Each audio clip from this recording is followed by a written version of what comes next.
right. Yeah. Well, first, just for people that watch this or listen to this that don't know, people have, I'm sure seen you on the first 48, Reasonable Mhm. Doubt. Uh, who is Chris Anderson off the TV? Oh man. This version of me is way different than what it was back, when I was younger. But this version, the Chief Chris Anderson version, is a father, he's a grandfather, a guy that just loves his and adores his kids and his wife and his Yeah. family. I think that I'm a shell of the man that I used to be, but yeah, it's a better version. I mean, I've never been much of a politician or anything like that. I don't think I'll ever Sure. be a politician, but I realize that this is a very political position that I'm running for. So I've always been one that stood up to challenges, even if it meant calling out my own profession, a profession that I love very much. Yeah. In order to make change. So yeah, that in a nutshell, that's who Chief Chris Anderson is today. Yeah, I got you. What Mhm. initially, like, take me back to the beginning. What got you into law enforcement? What was that moment? Oh, that's easy, man. My mom. Yeah. My mom Yeah. is a retired police officer with the city of Birmingham. She came into police work back during a time where black females were frowned upon. As a matter Yeah. of fact, that there was a lawsuit that was filed back before she was hired that actually was the preface that she needed, or the beginning stages of what she needed in order for her to Yeah. get her name to get pulled for law enforcement. And back when she did it in the '70s, it wasn't a thing that she just loved, or something that calling, for her. Yeah. She needed a job. She had three sons and a husband who was barely making ends meet. So she went into law enforcement during her time, just as a way for us to live a better life. Me, I grew up in it. Yeah, I was young when she hired on initially. So I want to say I was maybe 6 or 7 years old when she she Wow. she went into law enforcement. So I saw how it affected her, the person she was Yeah. before law enforcement. And I got to see her while she wore the badge, because we worked the last 7 or 8 years of her career. We worked those last years together, so my mom she is, I don't want to make people think that she's gone. She's still with me. She don't get Yeah. around like she used to, but hey, if I have to pick her up, I don't mind, as long as she here with me. Yes, sir. So yeah, when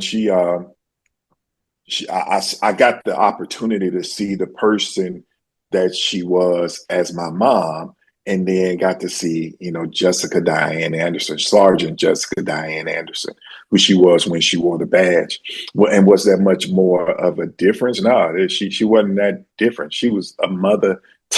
She was a mother to the guys that were getting arrested. Some of them she knew. She was a mother to the officers that were working during that Yeah. time. Some of them still call her mom to this day. Some of the guys that are still work with us. Wow. So yeah, man, that's what it was. And for me, it was when I came into law enforcement. You know, me following in her footsteps. Those were some really big shoes to fill. And after my first 3 or 4 years, I just realized that, hey, you're never going to be able to fill your mother's shoes. You're never going to be the cop that she was, because there was a different set of circumstances laid before her. Absolutely. So you got to start treading your own right way. And that's when I realized that, hey, man, I'm actually pretty good at this, so maybe I need to start doing a little bit more. So yeah, that's how it started for me. I mean, and there's a long story after that, but that's how it started. Yeah. Where was home when you were little? So I grew up in Ansley.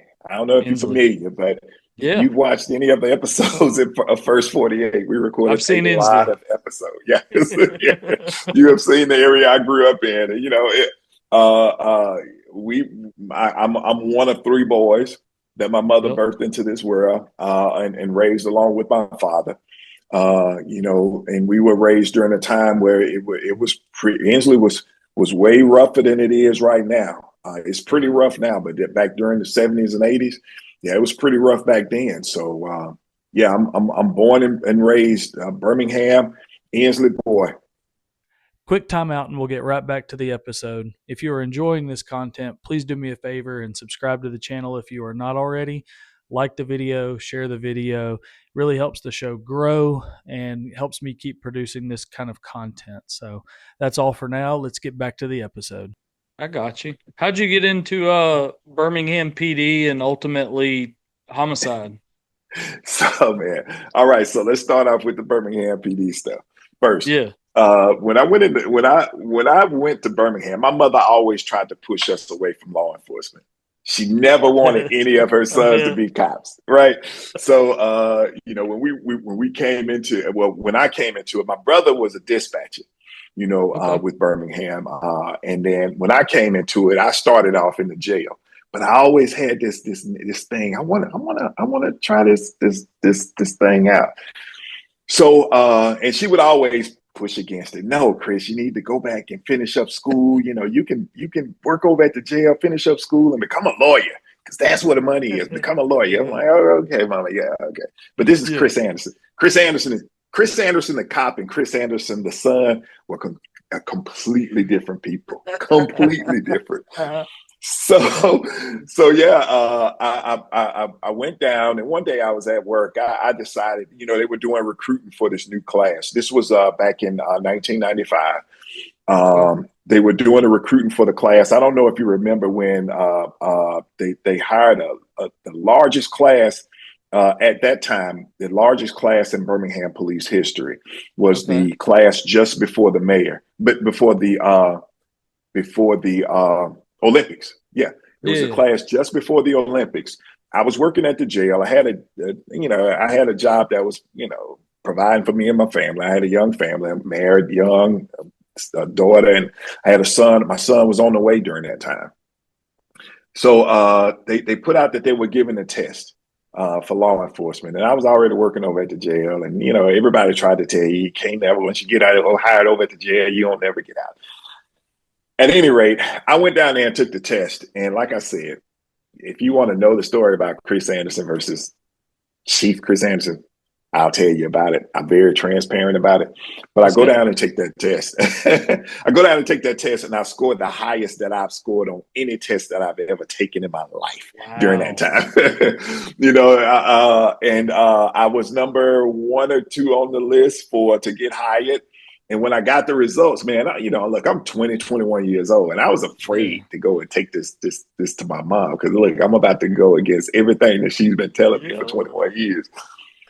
So I go down and I talked to my mom about it. She was at work, and I said, Mom, look, I think I'm finna quit the jail. She's like, No, no, you're not. You got a family to raise. You can't quit. You got insurance, son. So I show her the test and my score, and she said, uh-uh, you know, you what did you do? I'm like, Mom, I just went down there and took the test, and I scored Wow. this high on it. So she's like, her jaw is almost dropped. And I was picking her up from work that day. So, we had to take the drive home, and she's like, I can't believe you. I can't believe you're doing this. But after a day or so, the phone call I get from her is like, okay, if you're going to do this, here's what you need to do. So she starts laying out what's about to happen, what I'm about to go through Mhm. from her perspective. And, maybe a month or so after that was when I took the physical exam, and I was still in pretty good shape. I was just coming out of college. I had just left college not too long before Yeah. that. So I was still in pretty good shape. So I did pretty good on the physical agilities test. And maybe a week or so after that, they were calling me, hey, we about to start this class. We want you to come on and, you know, passed the background check and everything else, and the rest is, I started the academy. So it happened pretty much just like that. So That's that was so the beginning of cool. yeah, that was the beginning of my career. Yep. Man, I know we'll end up filling a lot of gaps here, but Oh yeah. what now? I know I'm jumping from the beginning to the end, but we'll fill in the middle. But Mhm. why now to run for Jefferson County Sheriff? Like what's the, I know it's early, like y'all got till Yeah, May, but yeah, yeah, what's yeah. that process been like for you? So I'm a strong believer that God will offer the provisions for you. You know, back in 2022 was the first time that I thought about running for sheriff during the last election. Yeah. And look, God had done some amazing things in my life before that. So you know, I was still doing my television show, Reasonable Doubt. I was still finishing up school, which I was almost ready. I was almost done with school. And you know, I had a decent job that I was working, and my job would, you know, they would allow me to take a leave of absence when Yeah. I did my show. So things were going well. You know, my family was doing well, uh, and I just, you know, I was just in a position where there was more preparation that was needed. I put it to you like that. So I know I couldn't. I got that. God gave me the idea to run back then, but He didn't provide the provisions because I would have had to leave my job. I wouldn't be able to do the show, and you know, there was an issue where I would violate my contract because I would have to step away from the show in order to, you know, take a position as the sheriff. So, and I'd have to run in the election cycle and everything that's happening right now. I just wouldn't have been able to do it back then. Yeah. So that's why I think God that was more preparation work that was needed. So I wasn't ready back then. Well, here now, God has put me in a position where, you know, He's laid everything out for me. There's a lot of work that comes in between that, but Sure. He's laid it out for me, and it's a better time. So whereas back in 2022, I don't think I would it was my time. This time, the time is now. So yeah, and I feel the same way about the sheriff's office that I did back then. So yeah, Yeah. that's Have what it is. have any experiences from both of those shows, either of those shows, like um I guess influenced like the way you'll campaign, the way you would lead your sheriff's office, anything like that, especially I guess from more so the Reasonable Doubt show where it's kind of looking Mm-hmm. at it from kind of a different perspective. Had there been anything you've learned from that side of things that kind of translate over? Does that make sense? Yeah, yeah. It makes perfect sense. So look, I've said this before, and I'll say it again. I think we have one of the greatest judicial systems in the world. We do when it's done correctly.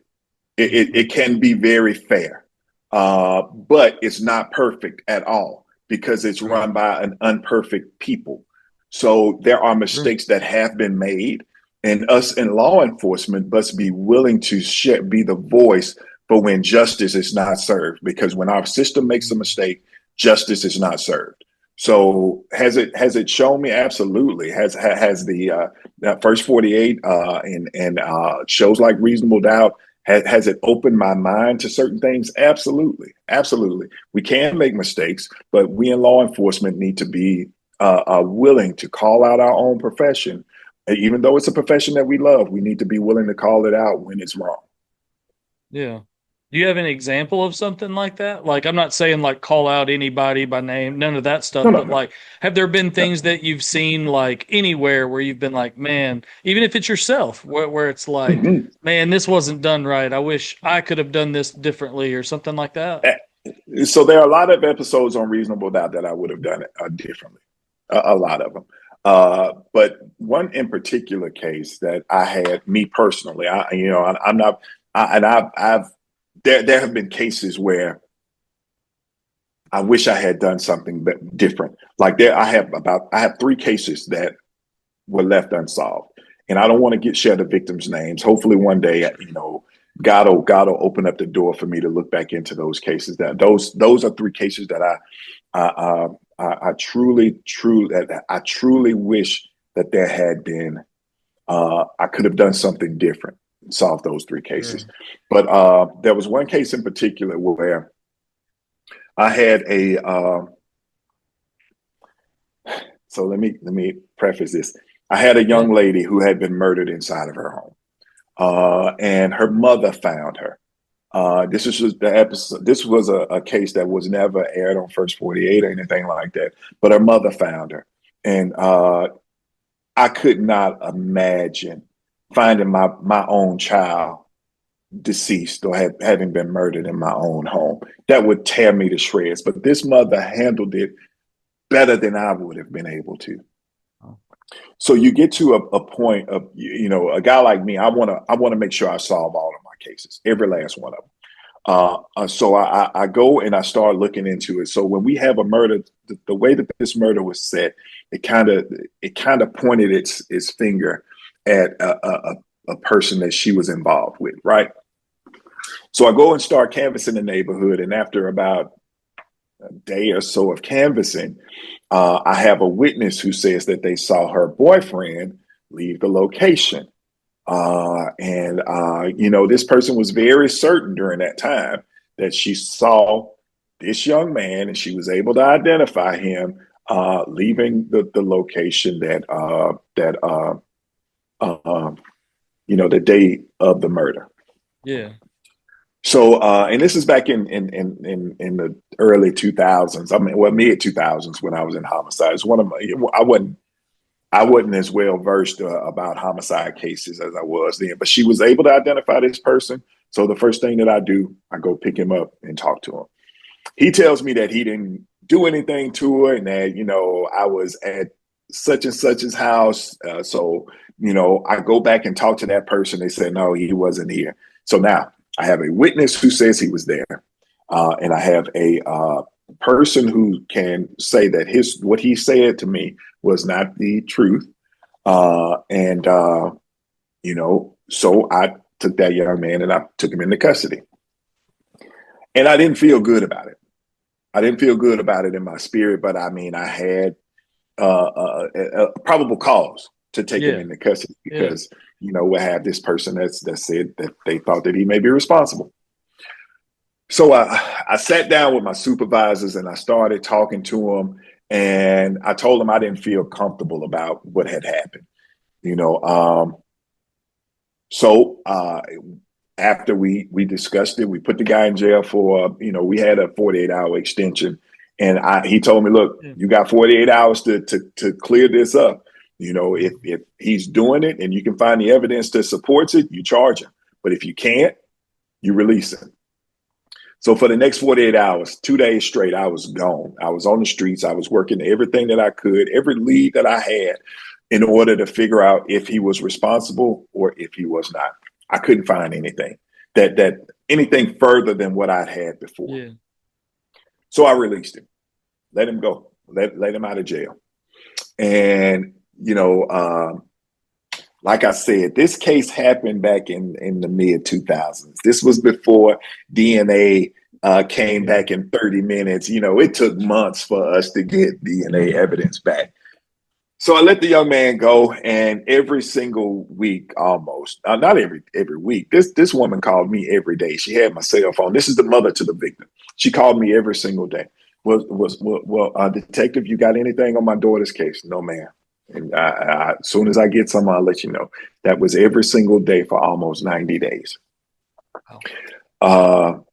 And you get to a point as an investigator, you get worn in that affects you because, like I said, when I first walked into this house, this could have been me. That could have been my daughter. Yeah. So I understand it. I feel her pain, and I want to do as much as I can to support it. But like I said, this young man, I found no evidence that points to this young man that I had taken into custody, and he was in custody for a 48-hour extension. I let him go. 90 days later, I get a DNA hit from a guy who had been arrested on another case. And that was no, you know what? It was more than 90 days. It was almost a year later, I want to say. Oh my Yeah, gosh. it was almost a year later. And it happened during a time that the laws changed so when I first started in homicide, they were taking DNA samples from prisoners and putting them in the database. And they would only check that database against cold cases when those people got out, and Okay. that was years before. But they started doing it on the front end. When people went into Mm. custody, they would take their DNA and match it up into any cold cases. Well, my case was already in the cold case database, and it came back a hit. This young man had been arrested for another murder. At the DNA CODIS, I got the CODIS hit back, and turns out he was the one that was responsible, and it was not this person that I had put into custody for those, for that extension. I was able to go down and talk to him. He gave me a statement, said that he knew the girl, said that they had some problems. He ended up giving me a confession to murdering this young woman, and we got the case closed. Moral of story is, it taught me how to be patient. It taught me a lot of patience when it comes to investigative work. No matter how much you want to solve this case, no matter if you don't have corroborating evidence that matches what those witnesses are saying to me, I don't charge people just with that one thing. And that was the reason why I started doing my cases the way that they were doing, because I could have easily gone down and said, to the DA's office and said that, hey, I got a witness who's identified this person as the person being responsible because they said X, Y, and Z. And then it would have gone to court and probably not gotten a not guilty verdict. And I never would have been able to charge anybody else in this case. But, learning patience in investigative work was a huge step for me. And it has followed me throughout my entire career as a law enforcement officer. Absolutely. What do you Mm-hmm. I've had Jude Washington on here too Mm-hmm. recently, and ask you some of the same stuff. Just countywide, for you, what's the single biggest issue facing Jefferson County as it relates to police work right now? Number one issue, low hanging fruit, is morale. It's morale, hands down. And you can look at it and see in the numbers that the sheriff's office is operating at about 75% capacity. Yeah. And that's because these deputies don't feel like their voices are being heard. They don't feel as if their hard work is being rewarded. And that's one thing that you have to have in law enforcement. You have to be willing to make sure that your officers are heard, and you have to make sure that they are rewarded for the work that they do. They're never going to be paid enough to say, hey, I'm going to go out here every day and put my life on the line. I'm going to do that. There's never enough money for anybody to say that. So there has to be other extenuating circumstances or factors into making your job, to making you satisfactory with the job that you do. And that's the possibility of being rewarded. That comes with promotion. So the lowest hanging fruit, and I'm sorry. So part of Yeah. the reason why that you see such a decline in the amount of deputies that we have now is because of low morale. There are law enforcement agencies that are begging for officers with the experience that you can get from a Jefferson County. They're begging for them because everybody is short. We're coming out of a time where nobody wanted to be in law enforcement.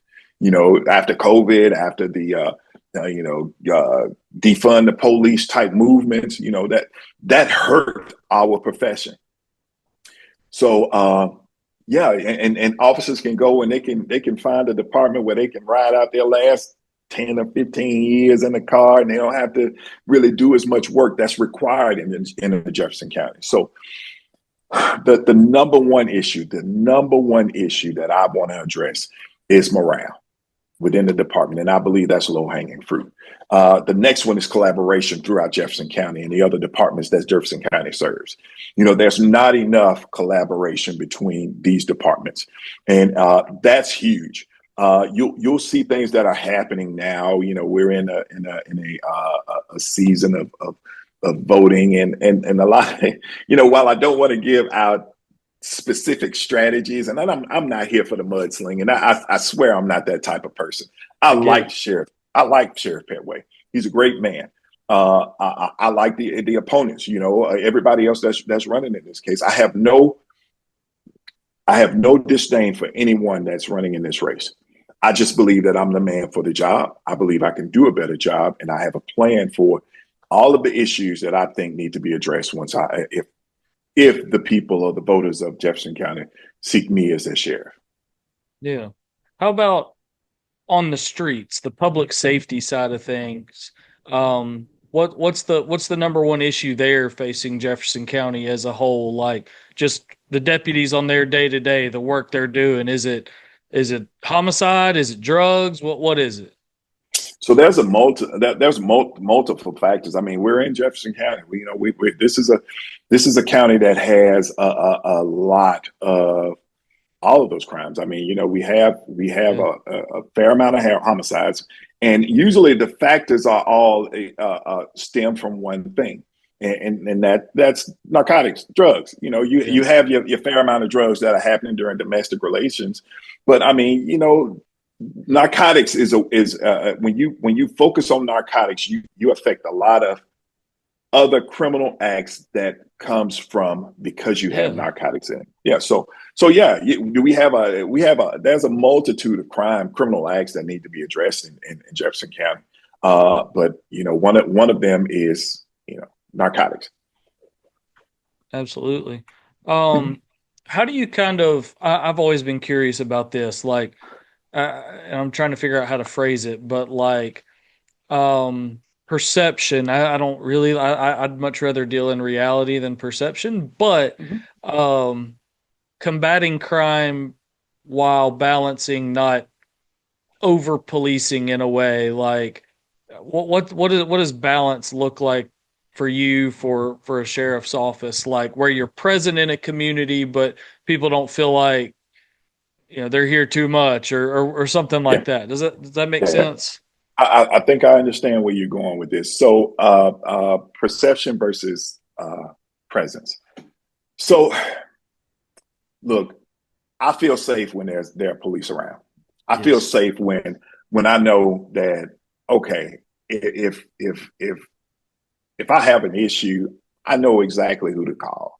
Mhm. I think people that live in these areas that are just regular citizens who look to feel safe in their homes and feel safe to walk their dogs and walk their kids in their neighborhoods. They don't mind Yeah. seeing police. It's just those that are being over policed.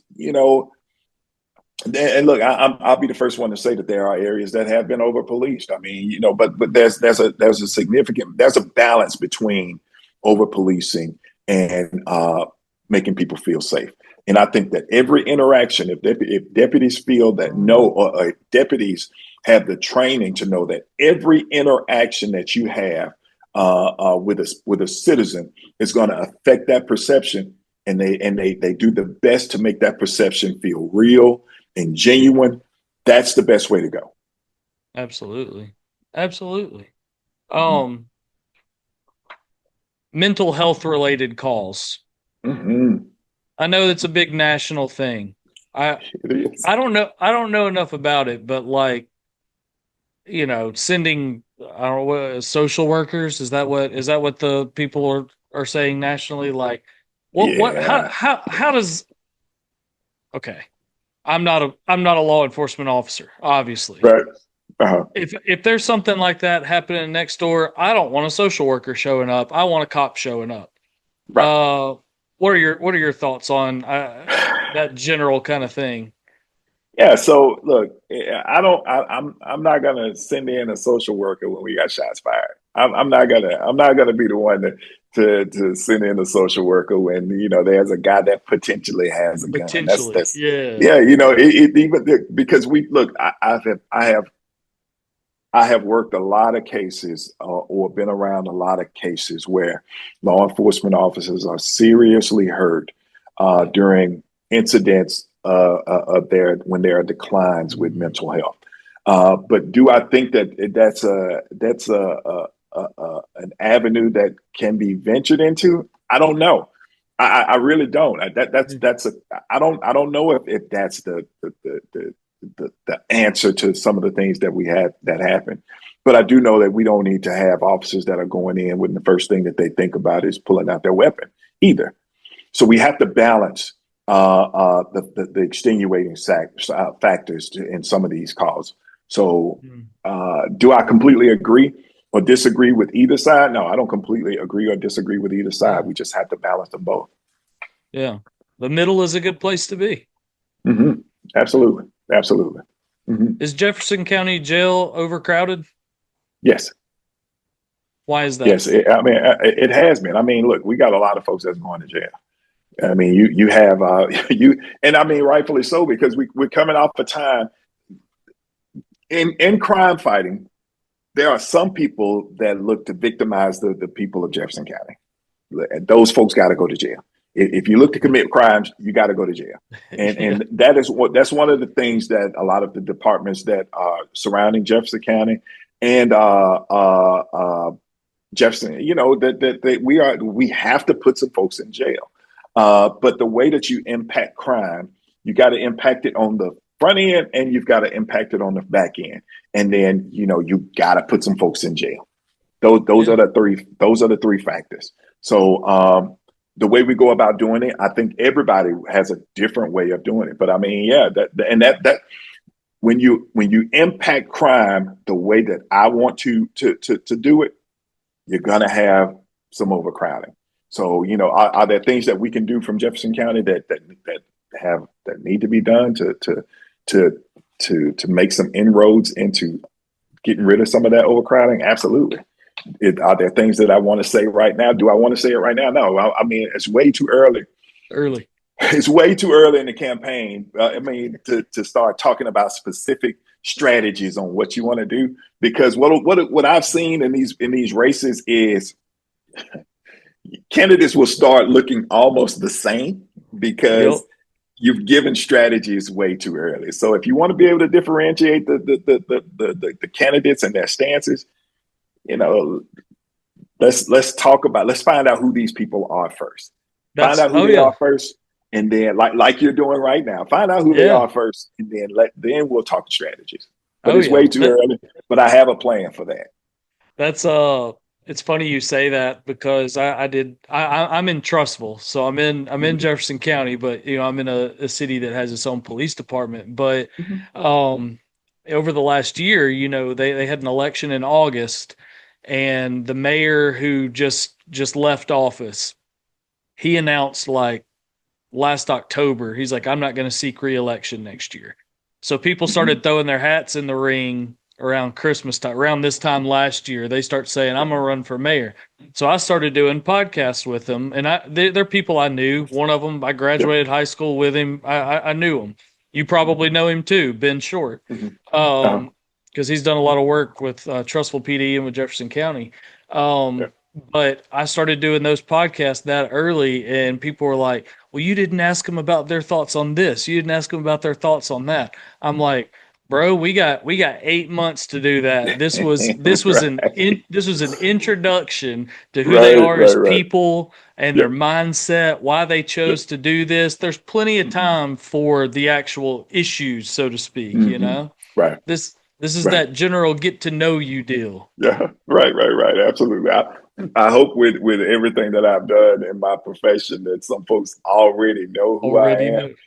I mean, I don't know if I've ever been viewed in this spectrum. I've never been a politician. I'm never going to be a politician. So if you're looking for a Yeah. police officer, a law enforcement officer that's a politician, hey, I can't do that because Yeah. I strongly believe that politics and policing don't belong in the same sentence. No. These are two separate entities. Nobody. I shouldn't be concerned whether or not I'm arresting a Democrat or arresting a Oh. Republican. No, I'm trying Oof. to, I'm trying to keep people safe. And Yes. that's never going to be a factor. I just don't. I don't believe in it. So look, I hope I can win over people's votes. I hope people can see through, see me for being in a position of leadership, because that's the only way that we'll be able to change the direction of safety in Jefferson County. We've got to, we can't keep doing the same thing and expecting a different result. Yeah, exactly. It's so funny, like saying police and politics like don't belong in the same sentence because Right. obviously Totally agree. And it's like I know you've done TV and it's been all Mhm. true things. I'm just one of those people who watches a lot of TV shows that are like Uh-huh. fiction, and like Uh-huh.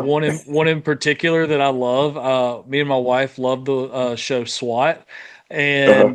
and no, what's the name of the show? Maybe it is SWAT. It is SWAT, and oftentimes on that show there's like this, it's based in Los Angeles, and there's Uh-huh. this whole like they're working some case whatever, and it's like, oh, the mayor's office wants you to do that, and you're just watching this fictional show, and you're like, this is just the definition of dysfunction, you know. Right. You know, Right. it just Yeah, it yeah, don't yeah. work. It don't Yeah. work. So yeah, I watch those shows. Yeah, I don't watch a lot of television, number one, but I do watch I try not to watch police shows because I bet. I can't sit there and watch it and be like, oh, because I'm gonna know, hey, that's not how that goes. You're not supposed to do Exactly. that. But yeah, Exactly. so it's an escape from some folks. My mom, excuse me, my mother and my wife, they both love true crime. They don't watch my shows, but they both love true crime. But I have to sit down and watch it, and they can't watch it with me. So That's so funny. I wanted to yeah. go back to something you said, and at the risk of asking you something that is a strategy question, Mm-hmm. you said the low hanging fruit was morale, Mm-hmm. and rewarding guys, promotions, that kind of thing. What sheriff's office wide? What are ways that you can improve morale? Is that too strategic right now? It kind of is. It kind of Kinda is. But is. look, it kind of is. But let me just. There are multiple layers to why men and women get into low morale. So Okay. you have to peel back the layers, and I think that once you do that and you get to the root cause of the problem, the low morale, and fix that, it's like a whole new world for folks. So yeah, Mm. once I peel back those layers and we get to the root cause of the morale, changes will be made, and I'll do whatever it takes to win over the locker room. I heard that this morning. You got to win over your locker room. That's an old coach's analogy. I'm sure you've Yeah, it heard it is. before. But if you win over the locker room and you have people that are willing to fight for you, it makes it better for everybody, Jefferson County wide. Yeah. Where'd you hear that this morning? It was on another interview that I did this morning, and I was talking Okay. about the exact same thing. That yeah, and I think that's the correct analogy. I mean, you Yeah. got to win over the guys that are working for you. So, and I've always been Yeah. that type of leader. I've worked and led in a lot of different places and a lot of different spaces of police work. And the first thing that you got to do is you got to believe. You got to get the guys to believe in the mission. Yeah. And when you do that, that helps morale tremendously, and they'll work De- harder for you. Definitely. Is there a way I get something I am curious about? I spend a lot of time, especially this year. Uh, the podcast is one thing I do by trade. I've been in journalism, newspapers, magazines. Now more than anything, I write books, and Mm-hmm. I'm working on a book out at Clay Chalkville this year. Uh, a lot of community stuff, but 95% of that thing is the high school football team, the program, Mm-hmm. Yeah, and how that program kind of permeates that community. It's a whole thing. But yeah. Clay being one of those communities that is covered by Jefferson County Sheriff's Office because it doesn't have its own city police department. Same thing for Mm-hmm. Pinson next door.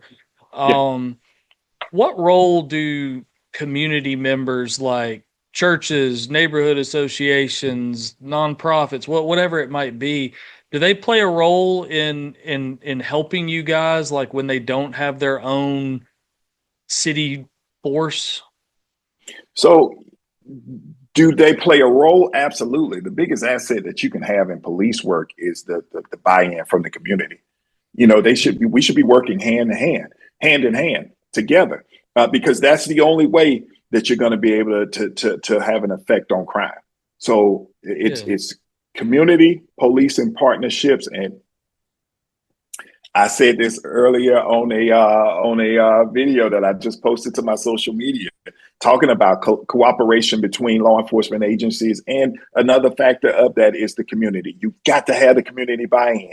That's the only way that you're going to make any to have any inroads into making a place safer. You got to have a community.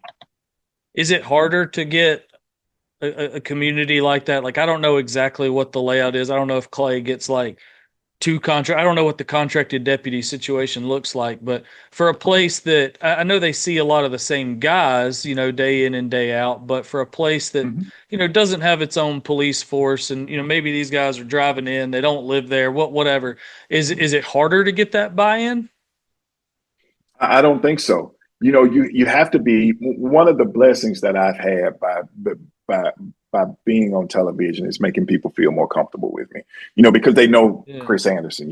They know me somewhat outside of the badge. They know I'm a law enforcement officer, but they feel Yeah. comfortable because they saw me on First 48 or saw me on Reasonable Doubt.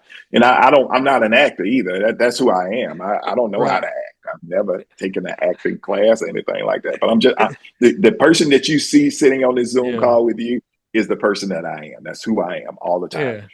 So, but one thing that I've always been able to do, I've always had a lot of success. I'm sorry, I've had a lot of success in solving cases that were in Ansley and areas like Collegeville, and I've been blessed in my career. I've had a pretty Yeah. successful career, but at the same time, I was very successful in those areas because people knew me there.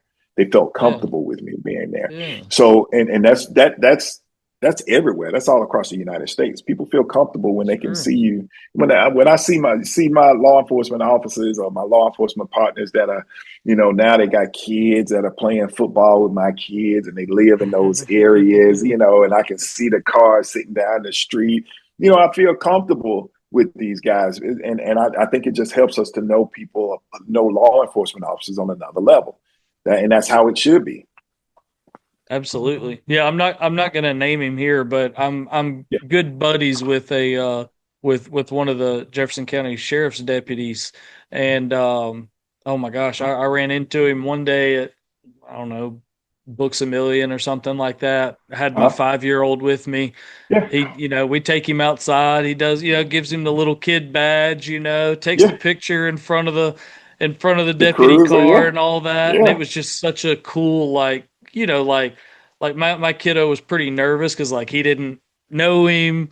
Uh, This particular deputy is about that tall, and uh, it was kind of, I guess, nerve wracking for him, and he didn't really talk yeah. much. He's 5, and he doesn't really Yeah. talk much. But by the time we left, the whole drive home, my son is just asking me like every question under the sun about this guy and what he does and how does he make the lights work, and Yeah.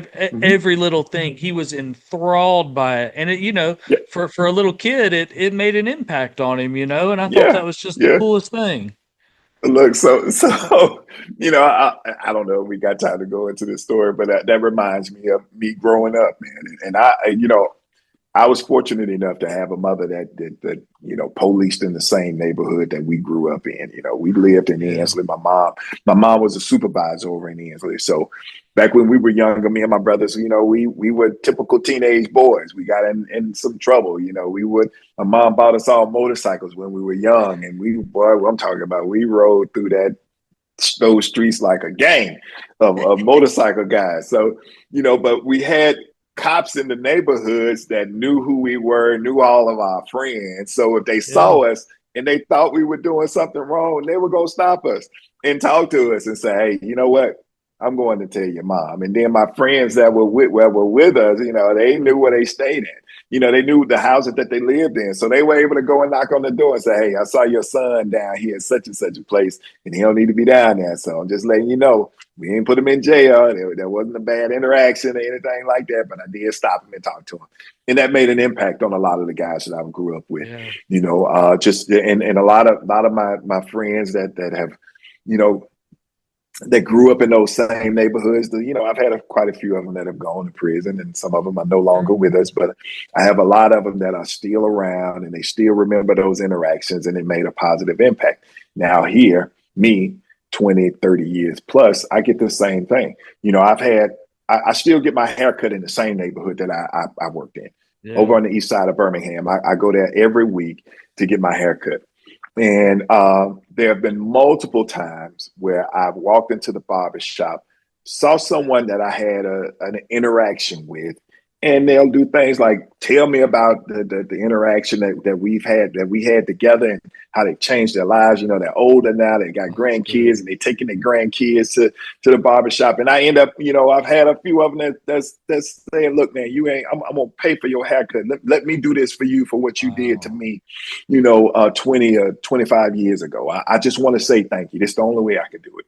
And that's happened multiple times. And I appreciate it because it lets me know that the work that I did in law enforcement was not in vain, Yeah.